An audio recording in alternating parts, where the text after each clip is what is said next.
vamos para a aula 425, medidores ideais. Vamos à aula então de medidores, uma aula importante, aparece muito em Enem, nos vestibulares em geral, esses medidores chamados amperímetro e voltímetro. A nossa situação na aula de hoje são os medidores ideais. Nós vamos entender por que eles são ideais, que é o que em geral aparecem nas provas, os medidores são ideais, certo? Atualmente, muito se usa multímetro, ele mede tanto corrente quanto DDP, resistência, várias outras funções o multímetro tem. Nós vamos então começar aqui com amperímetro. Amperímetro, amperímetro, medidor de amperes, ou seja, o amperímetro é um equipamento para medir. Então, medir, ele não fornece corrente, ele mede a corrente elétrica. Então, serve para medir a corrente elétrica. E por isso que o símbolo é um A de amperímetro, de ampere. Tá? Então, medidor de corrente elétrica. Pode ser um círculo com A ou um círculo com A e uma flecha atravessada. Tanto faz. Esse aqui é mais comum de aparecer nas questões. Bom, se nós queremos medir a corrente elétrica que passa num equipamento qualquer, nós temos que ligar o amperímetro. Mas como se liga esse amperímetro? Bom, nós sabemos, por definição, o que é série e paralelo. Série, a corrente é a mesma que passa nos equipamentos. Paralelo, a DDP, a tensão, é a mesma. Então, se eu quero medir corrente, eu quero que a corrente que passe nesse amperímetro seja a mesma do equipamento. Por exemplo, vamos pegar um equipamento aqui, um resistor. Como é que eu meço a corrente nesse resistor? Eu tenho que colocar um amperímetro em série. Então anota aí, amperímetros sempre ligados em série. O amperímetro deverá ser ligado em série. Por quê? Para que a corrente que passe no equipamento I seja a mesma que passe no amperímetro, e daí o amperímetro mede essa intensidade de corrente I. Agora, isso aqui é para qualquer amperímetro, real ou ideal. Agora, por que o nosso amperímetro ele tem que ser ideal? O que é ideal? É ele ter uma resistência interna, esse amperímetro, muito grande ou muito pequena? Olha só, idealmente, o que acontece? Vocês lembram que se eu colocasse aqui um resistor a mais, se tivesse resistência elétrica ao amperímetro, e eu colocasse esse amperímetro, que no amperímetro real tem resistência elétrica, em série, eu somo a resistência desse equipamento à resistência R. Aí o que vai acontecer? A resistência equivalente aumenta. Mas se a resistência equivalente aumenta, a corrente total diminui. Ou seja, se esse amperímetro tiver uma resistência significativa, ele altera o próprio valor que ele quer medir. Mas tu não quer isso, tu quer só medir sem interferir. Idealmente, então, o ideal é que a resistência interna do amperímetro seja nula. Os amperímetros reais têm uma resistência muito baixa, mas tem, e idealmente, né, isso é ideal, por isso o nome já está dizendo, né, não existe amperímetro de resistência nula, mas a resistência é muito baixa dos amperímetros reais. Tá? Então, como é que eu ligo o amperímetro? Em série. Se ele for ideal, resistência interna dele é zero. Por quê? Porque daí eu coloco ele, né? Não há queda de potencial, por exemplo. Se aqui o potencial é A, quando a corrente passa por um resistor, há uma queda de potencial, cai o potencial. Agora, num amperímetro, é como se fosse um fio, ou seja, não há queda de potencial, simplesmente a corrente passa, muito ideal, né? Simplesmente a corrente passa por ele sem mudar o potencial. Ou seja, ele vai simplesmente medir a corrente sem interferir no teu circuito. Ele só mede, não interfere em nada. Tá? Não vai cair potencial, simplesmente ele está ali no meio para dizer, olha, essa corrente vale tantos amperes. Beleza? Haverá um outro equipamento para medir pequenas intensidades de corrente elétrica, que é chamado galvanômetro. Se aparecer um galvanômetro, e aí o símbolo é um G, ele também mede correntes elétricas. Só que o galvanômetro, a diferença é que ele tem que medir pequenas intensidades. Ele não consegue medir, por exemplo, 1 ampere, eu não posso usar um galvanômetro. 1 ampere é muito corrente, é muita corrente para o galvanômetro. Tem que ser microamperes, no máximo miliamperes. Então, se aparecer galvanômetro, também é para medir correntes elétricas. Então, pequenas correntes elétricas, a gente usa um aparelho galvanômetro. Mesma coisa em série, mesma coisa, ideal, não pode ter resistência interna. Só se aparecer, tu já sabe o que é esse medidor. Bom, o próximo medidor é o voltímetro. Olha o nome do cara. Voltímetro. É um medidor, ele serve para medir o quê? Medir a DDP, tá? Medir a diferença de potencial entre dois pontos. Medir o U, a diferença entre os potenciais entre dois locais. Agora, se eu quero que a DDP desse voltímetro seja a mesma do equipamento, por exemplo, vamos pegar aqui um resistor. Esse resistor, ao circular a corrente, há uma queda de potencial de A para B.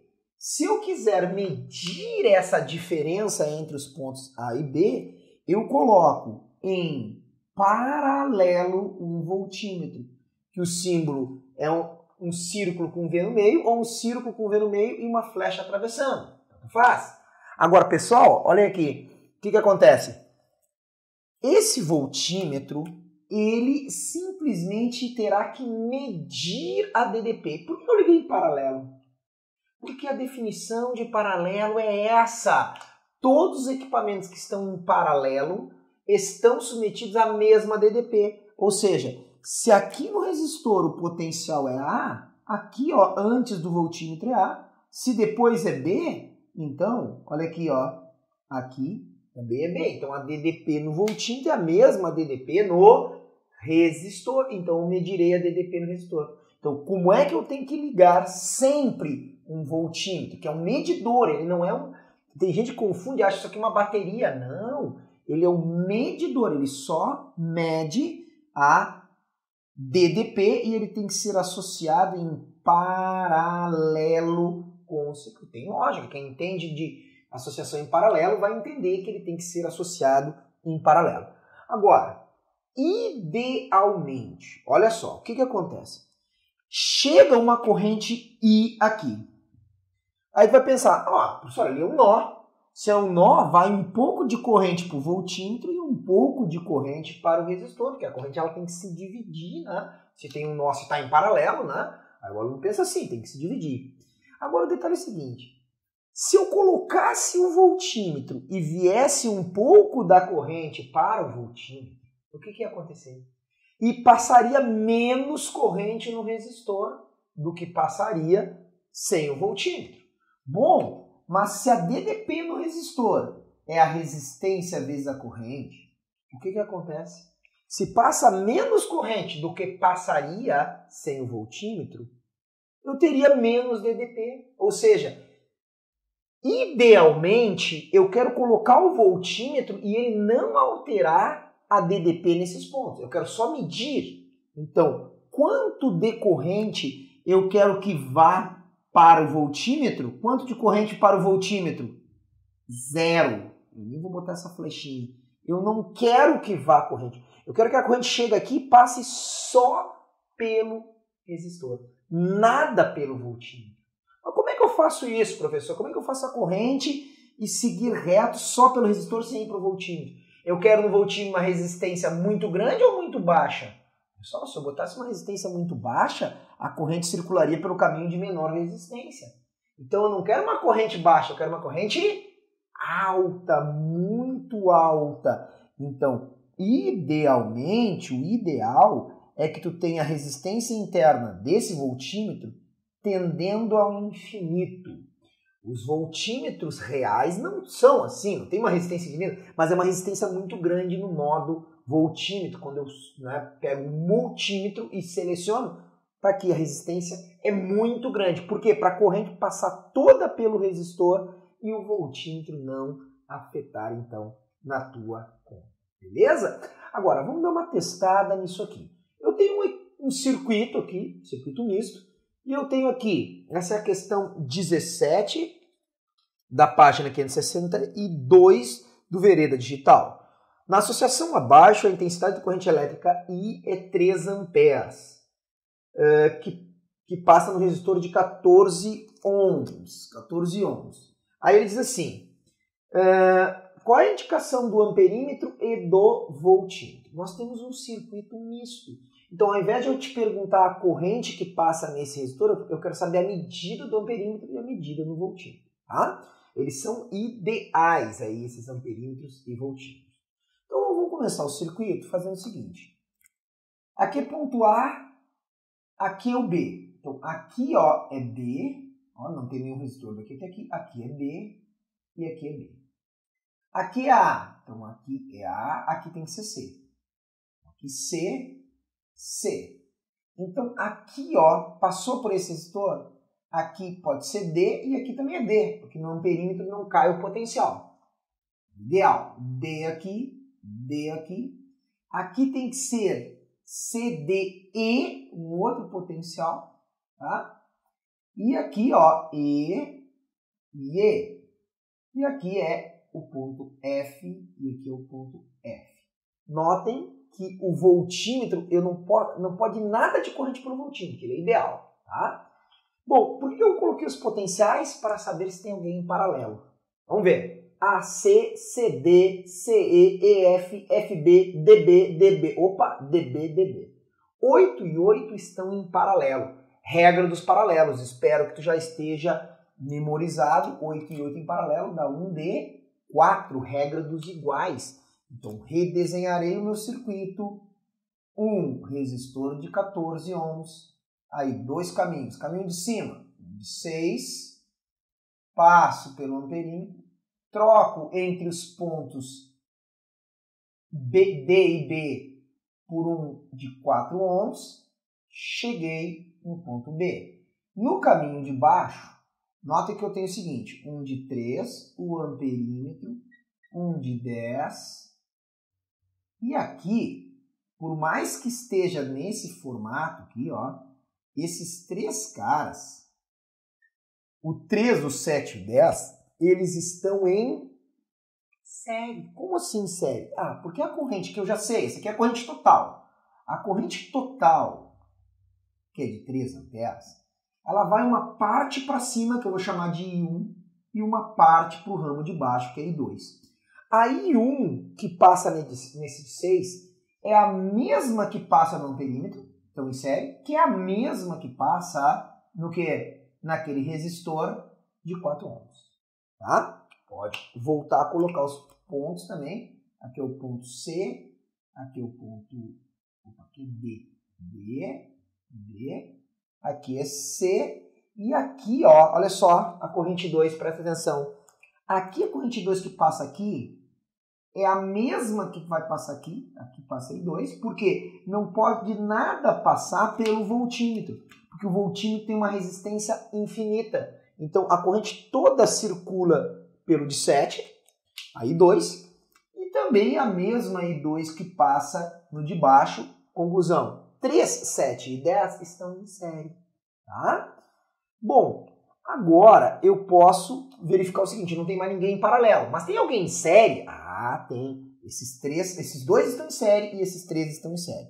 Então, olha o que eu vou fazer. Vou botar aqui o ponto A, um resistor de 14 ohms, cheguei ao ponto C. Aí do ponto C, no caminho de cima do ponto C, eu vou trocar por um resistor 6 mais 4, 10. Tá? E cheguei no ponto B. Agora, no caminho de baixo, 3 mais 7 mais 10 dá um resistor de 20. Agora, observe o seguinte.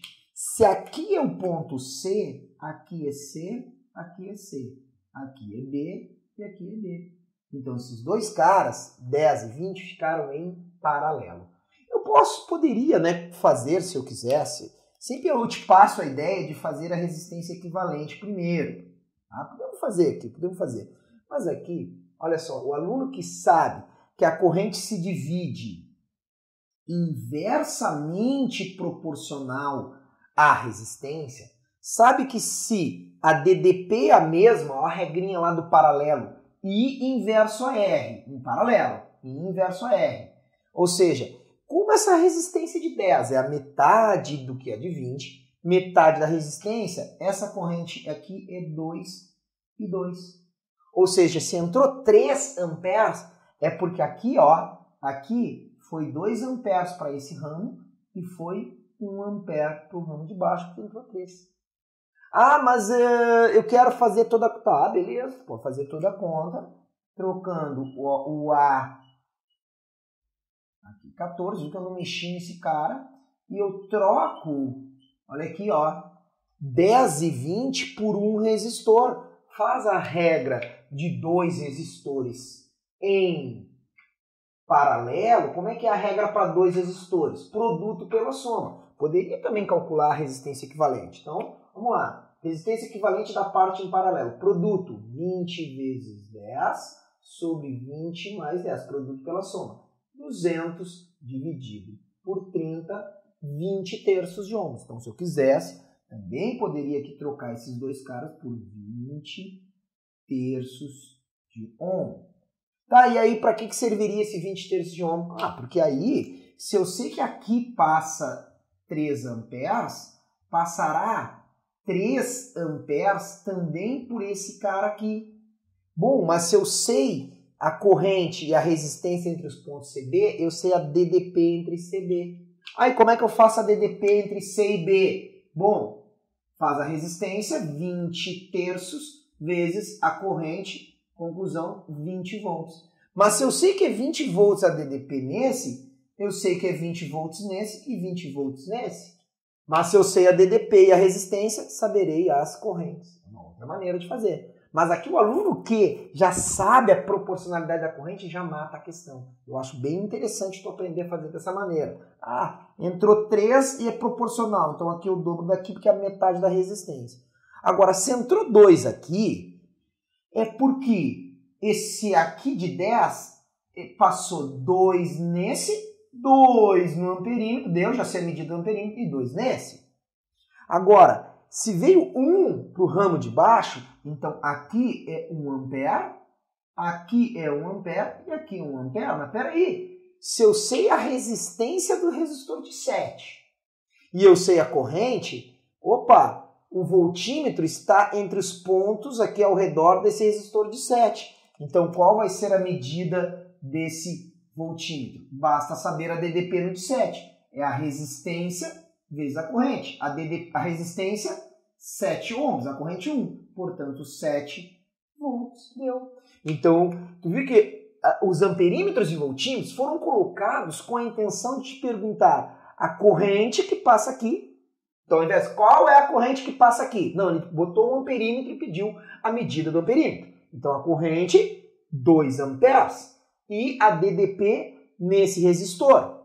Ao invés de perguntar a DDP nesse resistor, ele colocou ali um voltímetro, 7 volts. Então, resposta 2 amperes e 7 volts para a questão 17 do Avaliando o Aprendizado. Até a nossa próxima aula. Aquele abraço!